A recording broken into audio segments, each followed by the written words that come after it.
Hello guys, আসসালামু আলাইকুম। আশা করি সবাই ভালো আছেন। তো বৃষ্টি চলে আসছে। আমি কিন্তু অনেক দিন ধরে বৃষ্টিতে ভিজি না। বৃষ্টিতে ভিজতে আমার অনেক ভালো লাগে। অফিস থেকে আসার সাথে সাথে রাস্তায় বৃষ্টিতে ভিজে যাচ্ছিলাম, তাই ভাবলাম একটু বৃষ্টিতে ভিজিয়ে নিই। আর আমি কেন জানি না যে আমি বৃষ্টিতে ভিজলে আমার চুলটা মাশাআল্লাহ আরও বেশি সিল্কি হয়ে যায়। মানে বৃষ্টিতে অনেক পরিমাণ ভিটামিন আছে, আর বৃষ্টির পানি খেলেও আমার অনেক ভালো লাগে। তো দেখতেই পাচ্ছেন জামা কাপড় যে চেঞ্জ করে তাড়াতাড়ি বৃষ্টির এখানে বসে পড়লাম। আর আমাদের এই জায়গাটার পাশে হচ্ছে একটা বিল্ডিং হচ্ছে, এটা হচ্ছে একটা প্রাইমারি স্কুল।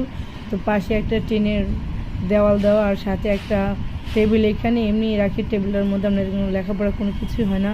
আর আমার সামনে যেই একটু যে দেখা যাচ্ছে জৈব সার বানানো হচ্ছে, কারণ এটার মধ্যে ডিমের খোসা, নানান ধরনের সবজির তরকারি খোসাগুলি আছে, কারণ হচ্ছে নিচে মাটি। এই জৈব সারগুলি দেওয়া হবে বিভিন্ন গাছ, আমাদের ডান পাশে অনেকগুলি গাছ আছে তাই। তো এই ফাঁকে আমি মাটির এখানে দাঁড়ায় যে ভিজা শুরু করলাম। একটু সামনে যাচ্ছে যে এখানে অনেক বৃষ্টি পড়তেছে। আসলে এমনি যদি ভিজতে চাই তখন বৃষ্টি গায়ে লাগে না, আর যখন না ভিজতে চাই তখনই গায়ে লাগে। তো আমি এই গাছটাকে একটা আগা থেকে কেটে একটা ডান্ডি লাগাইছিলাম। তো মাশাল্লাহ দেখতে পাচ্ছেন আমার গাছটা কত সুন্দর করে হয়েছে, পুরো একটা গাছ হয়েছে। তো এটা আমি চেষ্টা করতেছি আর একটু বড় হলে আর একটু প্রফেশনালভাবে ভালোভাবে এটা রাখবো একটা বড় বোতলে।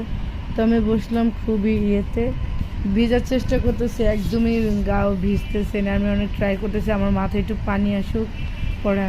দেখতে পাচ্ছেন যে হালকা হালকা জোরে জোরে পড়তেছে, বাট আমার গায়ে লাগতেছে না, আর আমি আরামসে বসে বসে দেখতেছি। আর শুনেছি ওই প্রাইমারি স্কুলে কে বলে মোবাইল চুরি করতে আসছে, তো ওই চোরটাকে 3 দিন ধরে বেঁধে রাখছে। আমি এখনও দেখিনি, আসলে আমরা তাকে না, নানান ধরনের আসে। আমিও একদিন এইখান থেকে যে সিকিউরিটি গার্ড যারা থাকে ওখানে কাজ করে শ্রমিক, তাদের মোবাইল চুরি করতে দেখছিলাম। আমি জোরে চিৎকার মেরে ডাক দিয়েছিলাম যে আপনাদের মোবাইল নিয়ে যাচ্ছে, মোবাইল নিয়ে যাচ্ছে। তো চোরও দিল দৌড়, তারপর হচ্ছে ও যার মোবাইল সেও দিল দৌড়। আসলে এই খোলামেলা জায়গায় তো চোর আসতে কোনো সময় লাগে না। আর আমরা যখন 5টার দিকে উঠে 6টার দিকে অফিসে চলে যাই, তখনই এগুলো দেখলাম। তো আশা করি আমার চ্যানেলটা আপনাদের কাছে ভালো লাগে। অবশ্যই ভালো লাগলে লাইক কমেন্ট শেয়ার করে দিবেন, আর সাবস্ক্রাইব করে পাশেই থাকবেন, আর বেশি বেশি করে শেয়ার করে দিবেন।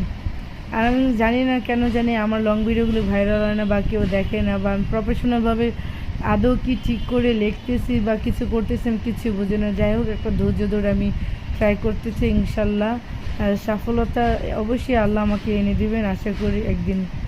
তো অফিসে ক্লান্ত হয়ে গিয়েছি, চাকরি করতে করতে ডিউটি করতে করতে আসার পরে ভাবলাম যে একটু বৃষ্টি